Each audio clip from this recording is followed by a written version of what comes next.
Hi everyone, I hope you're doing well.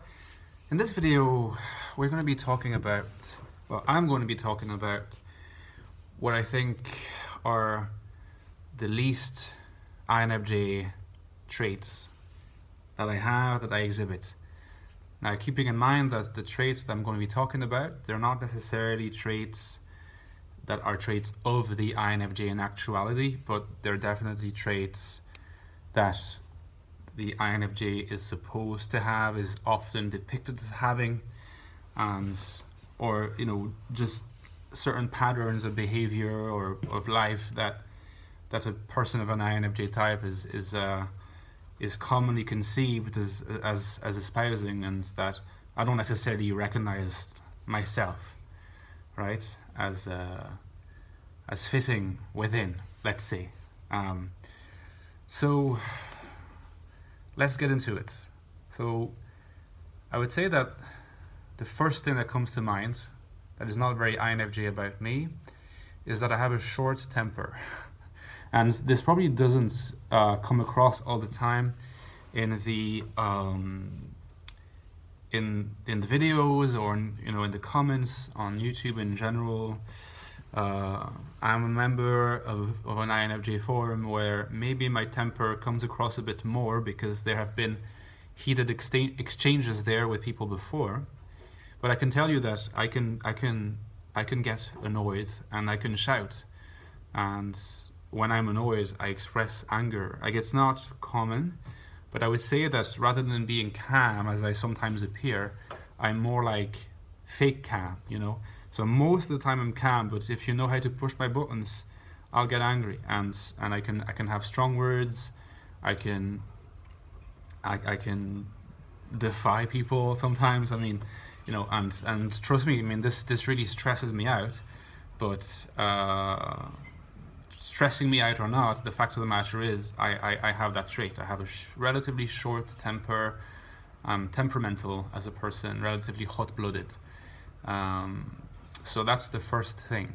Now, I will say, just in relation to that particular thing, I wonder if I have a short temper because I have a short temper, or because I'm a highly sensitive person. I'm a HSP quite strongly, and it seems to me sometimes that when I have these really extreme reactions, it can happen as a result of my senses being overwhelmed, sort of like all the stimuli that typically make me feel overwhelmed, just making me blow up, basically.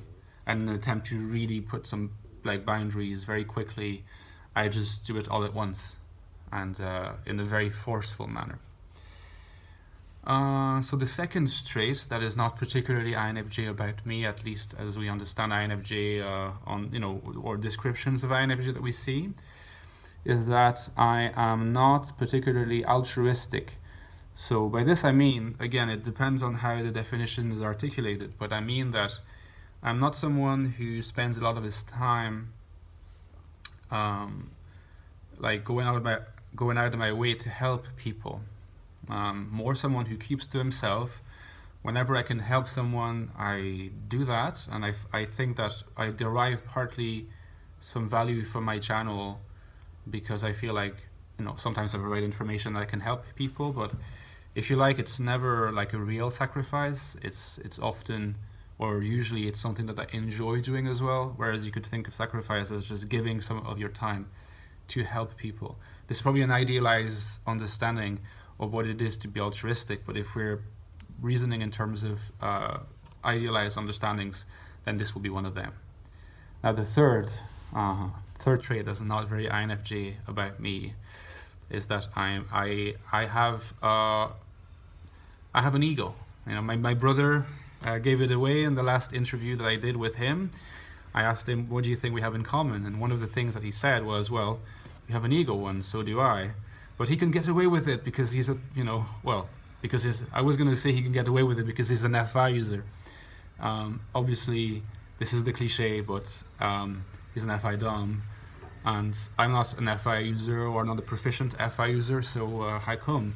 Well, again, this is indication that, having an ego doesn't necessarily mean that you're an FI user, or that you're or that you're a T user. These are cliches. Obviously, anyone can have an ego.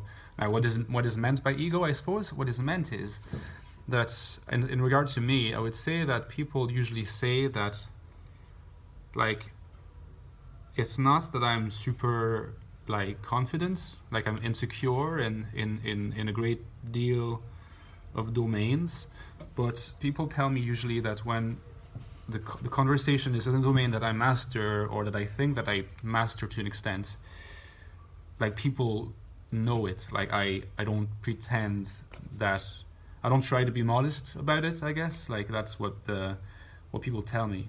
I think I'm working on that a little bit, but I have a tendency to have, like, really high ambitions for myself in the domain of philosophy, for instance, where I'm actually working on a system, and I have a tendency to believe that I can do great things in philosophy, and to believe in myself, even though I'm not a professional philosopher. I've never published in philosophy so far.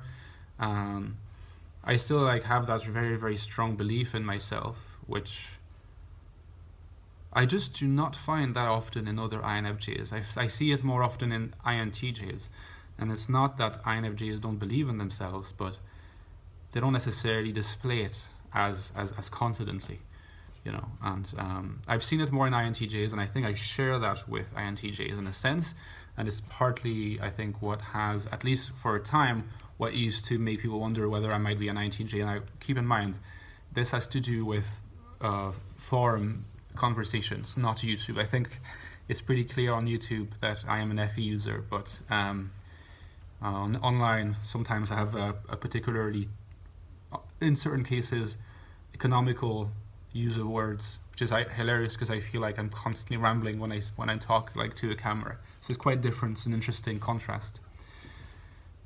Now, another thing that I think is set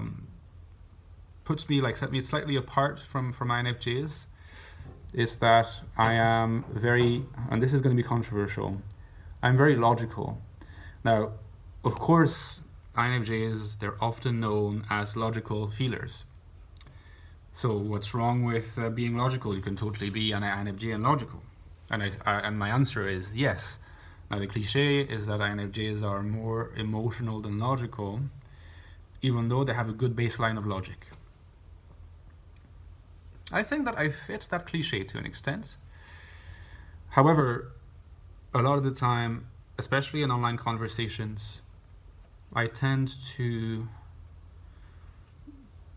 almost prefer, like, logic. Not prefer logic, but I care greatly about my arguments being expressed logically, and I care greatly, and I tend to often point out logical fallacies and logical errors of the people that I argue with. And so I think that I come across as someone who has a certain knack for a certain form of logical reasoning, more verbal reasoning than symbolic reasoning, actually, in this particular instance. But, you know, I can come across as a very logical person, very rational, analytical person, like super analytical. Not necessarily someone who is into investing in, like, emotional expression. I think that I express emotion despite myself, but it sometimes requires someone to know me well before they can see the full extent of how emotional I am, of how much of a teddy bear I am. Like, I'm an absolute teddy bear deep down, and I know that at least one person will be able to confirm that. But yeah, like, my external, my exterior, if you like, is very logical, especially when I have a serious conversation, a serious topical conversation with someone.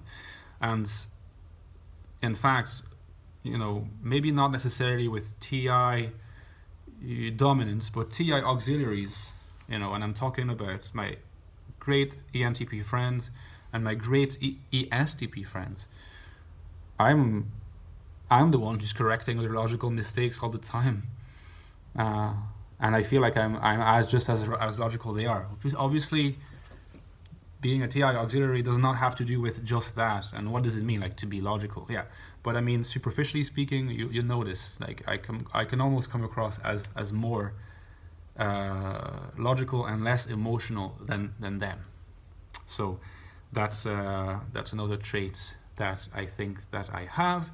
And the last trait that I think that I have, which might not be something that's too unusual for an INFJ, but I feel like it fits more the INFP or ISFP bill in this case, more like an FI thing.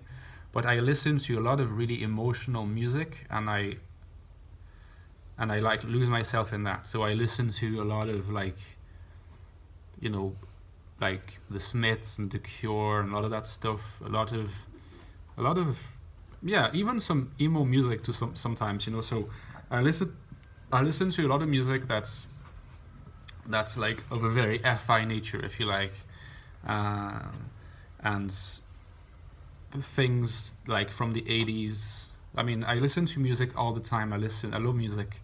I think that at some point I'll be making more videos about music, but my go-to are really like groups from the mid 80s that are kind of gothy, and just like The Cure, like Jesus and Mary Chain, for those who know about them, and a little bit later my Bloody Valentine stuff that is very, yeah, it seems just like a kind of an FI dumb thing.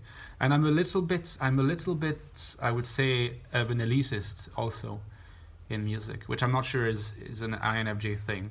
Like, I'm not consciously an elitist, but I think that in my reactions, in what I share, what I consult as websites, like how I react, or what I think when I hear people, you know, about people's tastes, I tend to be a little too judgmental sometimes. I find like too much of a musical elitist, and I think that I took that, not to accuse anyone, but like when I was in Ireland, I was really hanging out with a lot of INFPs, particularly, and ENFPs, and I feel like both my musical taste and my musical knowledge, assuming that they're good taste and good knowledge, and the sort of slight elitism that comes with it and slight hipsterism, was gains in part from, you know, from exposure to them. But if I'm honest with myself, even when I was in school, like I was sort of a little bit different and very Enneagram 4-ish, you know, in my relationship to music and what I was listening to and everything.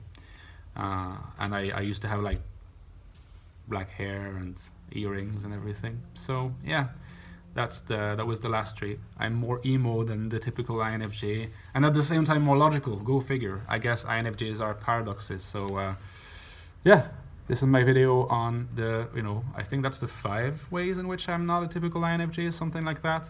We'll see if I can come up with a catchy title to grab your attention. And now in the comments, please do share with me and with the others in what ways you think that you're not the stereotypical INFJ.